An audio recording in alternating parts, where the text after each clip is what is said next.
All right, let's begin with cocoa. The Ghana Cocoa Board, together with the National Pensions Regulatory Authority, has inaugurated the Board of Trustees of the Cocoa Farmers Pension Scheme. Swearing in the board, Employment Minister Ignatius Bafwe charged members to be independent and also put the interests of cocoa farmers first. It is good Cocoa Board is the one that is giving birth to this particular scheme, but after its birth, Cocoa Board's responsibility ends. Everything will be decided by the Board of Trustees. I wouldn't want to see Cocoa Board using the long hand trying to twist things there. You should be independent. That is not to say that you don't also go to the old man to seek advice.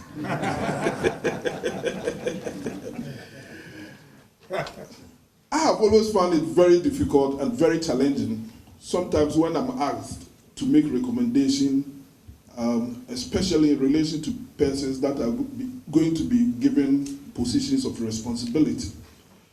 Because I may know you, I may trust you for now, but I cannot trust you forever.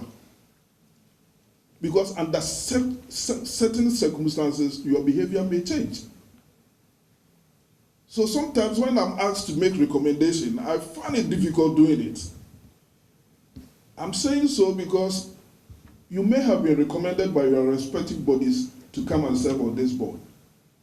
But please, let the trust they had in you before the recommendation was done stay. Don't go and change after you have assumed your office.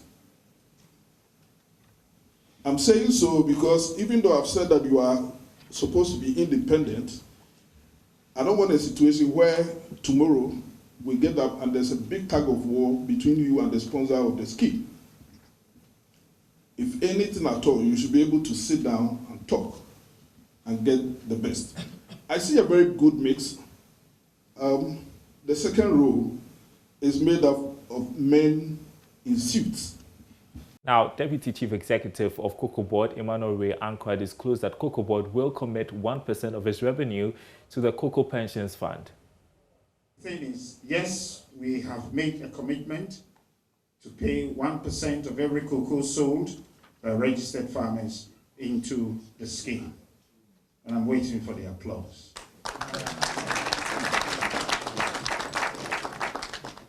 And so I wish to indicate that this 1% will be done regularly. This is the covenant we have signed with our cocoa farmers, and it's going to happen.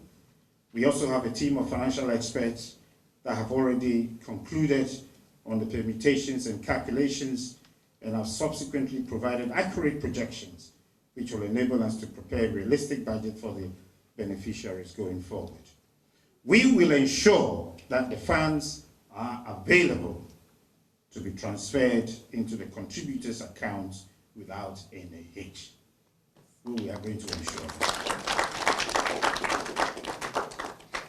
Mr. Chairman, to conclude, through our policies and programs, we are changing the narrative about cocoa farming and making it lucrative for farmers and actors within the value chain. It is therefore our fervent hope to consolidate all these gains achieved over the past 4 to 5 years, under the leadership of His Excellency, the President, and even to work harder to inject more funds. So you ain't seen nothing yet. This is just the beginning of what Cocoa Board and the government will do for the cocoa sector